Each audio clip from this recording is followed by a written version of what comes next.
What's up guys, it is your Project Photography back in the video, and today we got a first impressions video of the 50mm f1.8s. This is one of Nikon's greatest 50mm of all time probably.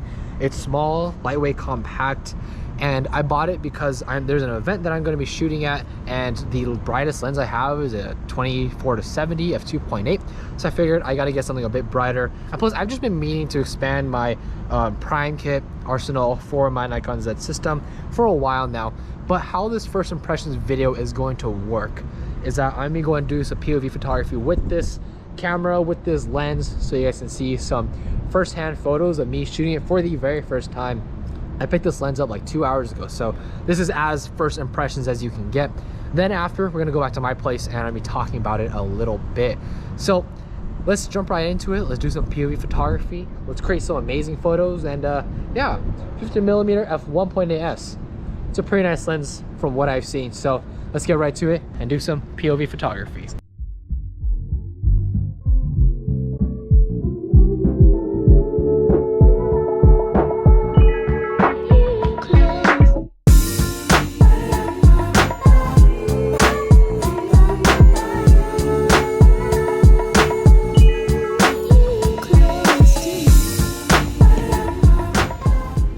Alright y'all, we're now behind the scenes, behind the camera, and today doing some POV photography with my 50mm f1.8s.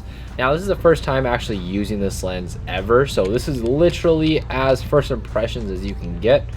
And let me take some photos here. And you're gonna see pretty much every single photo that I take is going to be edited, which is, you know, a great thing because we're not trying to sit through 40 minutes of footage just looking at photos that don't really matter.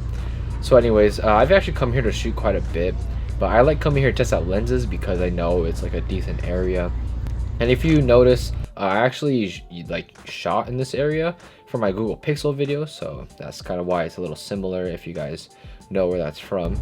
But anyways, so I think a big thing that I like with this lens is that it just, man, the photos that come out of this are just amazing. Like if you look at the unedited versions of these photos, like you can tell that like this lens is just really built different. Especially those two previous photos I shot, with the one with that like wine looking thing. It was just really nice, and all the colors and contrast and all that. So really pay attention to those unedited photos, just how they look, how they feel, and they're kind of like the vibe you get from them. They're really nice, and I just love the colors that come out of them, especially how the contrasty look they are. But you know, this lens is incredible. But anyways guys, like a big reason why I love this lens is mainly because, or a big reason why I actually got it is because of the low light performance, of course. It's a 1.8 lens, so obviously it's gonna be the brightest lens that I have. All the lenses that I have are 2.8 and darker, so having that 1.8 is nice to kind of like balance out that kit. And like, just look at this photo right here. Like if you look at the unedited version versus the edited version, like dude, like both of them would honestly be great photos by itself, but the edited version just enhances those features a bit more.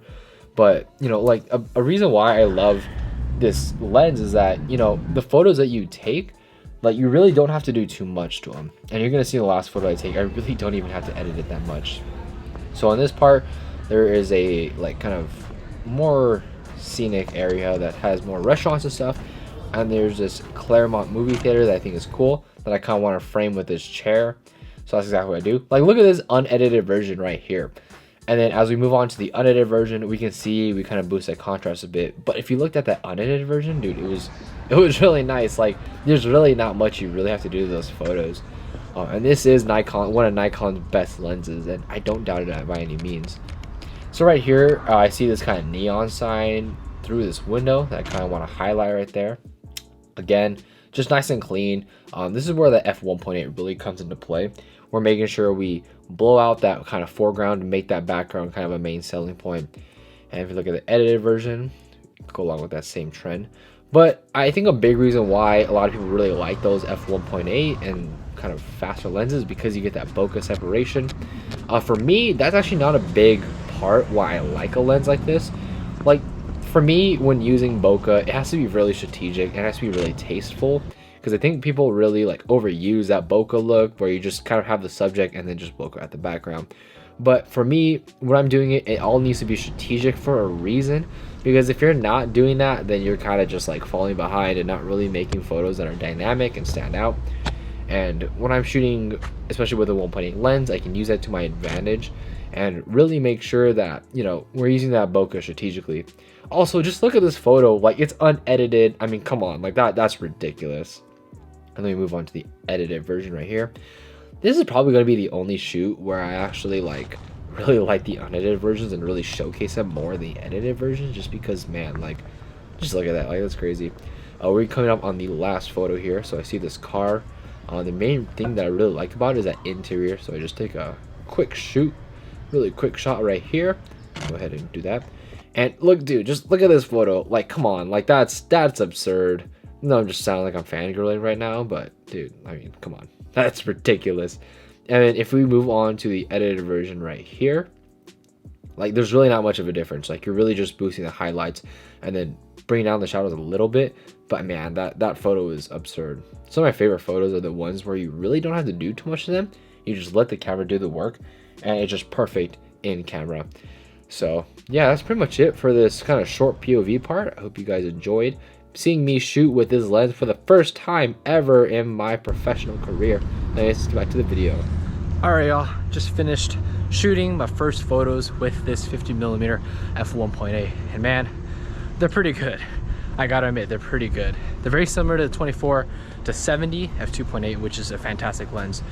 But what I'm gonna do is edit these photos, look at them, kind of give my first thoughts and opinions in one area, and then what I'm gonna do is give you guys a breakdown, the run through of all that type of stuff, and I'll be talking about my first impressions about this lens. So yeah, let's jump right back to my place and talk about this lens.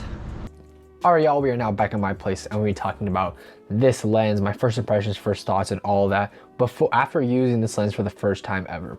And right off the bat, before I say anything else, just take a look at this photo. Unedited, no edits needed, and it's incredible. It's hands down beautiful. Like the way the colors rendered, the way the micro contrast looks, the way just the clarity, everything about that photo is pure perfection. And like there's some photos that you take not even for the composition, but just for how the color is and how the lighting is, and that is absolutely one of those photos. And I don't think you can replicate that exact photo with pretty much any other lens. This lens is incredible right off the bat. This is, I paid 440 bucks for it. It's $440 of pure perfection. And normally I wouldn't pay that much for a 50mm. I mean, the term nifty 50 was, I guess, created because 50mm were meant to be cheap, kind of good starter lenses. And they all tended to be f1.8s, nice compact lenses that you pay like $100 something for. But this thing is $440. That is about 3 times more than your typical 50mm lens, and it's also twice as big. But what you make up for in price and like size, I guess, you definitely get back in image quality because, man, this thing takes incredible photos. And it's not like this thing is super heavy either. It's about 400 grams or so, which is not bad at all. But compared to those other lenses, it's definitely not big. It's definitely not small at all. Like for example, take a look at this 50mm f1.4. This is like a manual focus lens. Just take a look at that and then compare that to this lens right here. I mean, look, the Z version is just 2 times bigger. Obviously this is kind of a heavy one. So in terms of weight, they're the same, but it's not really a fair comparison because that's an AIS lens, this is manual focus. This is a Nikon Z lens. And man, like the image quality out of this is incredible. Like I would argue that in terms of 50mm lenses, this is probably one of Nikon's best lenses. This and the 50mm f1.2 are probably the best 50mm that Nikon's ever created. And from all the 50mm I've used across any system, this is the best. Like it's not even close. And when I talk about this lens, the main lens that I think can really like compare it to is probably 24-70 f2.8, which is what I'm filming this on right now. This lens is easily the best lens I've ever used. I don't normally like 24-70s. I think it's a boring range, but that lens is incredible. And this lens competes with it. And that's how you know that this lens is amazing. Like I'm not a very technical photographer at all, so I don't really look at like sharpness charts and all that. And when I look at lenses and think about them and compare them, I mainly just look at straight up how does it look? What's the aesthetic of the lens? How does it feel taking the photos and so on? And just looking through those photos, man, it created some photos that are really just hard to replicate from pretty much any other lens. Like, this lens is just insane. The way it renders the bokeh, the way it renders the colors, the way it renders the micro contrast, like a lot of that is really hard to replicate other than a lens like this. And this is only about sub $500, guys. Like, if you have a Nikon Z system, you absolutely have to get this lens. Like, it's that incredible. And this is not even my full review. This is obviously my first impressions and thoughts. But right off the bat, I mean, I know this is probably gonna be one of the best lenses I ever own. This is gonna be one of the lenses that I don't get rid of because it's probably just that good. Just look at the photos, guys. I mean, I took a bunch of them in my POV photography shoot. So if you want to go ahead and look at the photos, feel free to do so because, man, this thing is incredible. So now in terms of like how it's going to fit in with my lineup, I have this, the 24-70, I have my 14-30, as well as the 50-250. For the longest time, the fastest lens that I had was this 24-70 f2.8, and it's a 2.8 lens. I have an event coming up where I pretty much need to have a low light beast, and this is going to be it for me. I think a lot of professionals were complaining that, oh, like, I wish Nikon made a 1.4 version and so on. Like, when this came out, a lot of people were saying that. But honestly, if you just looked at the image quality straight up, you really wouldn't be having any complaints about it. When it comes to those apertures of stops, you're really just looking at numbers at that point, because when it comes to pure image quality, this thing can definitely compete on that level.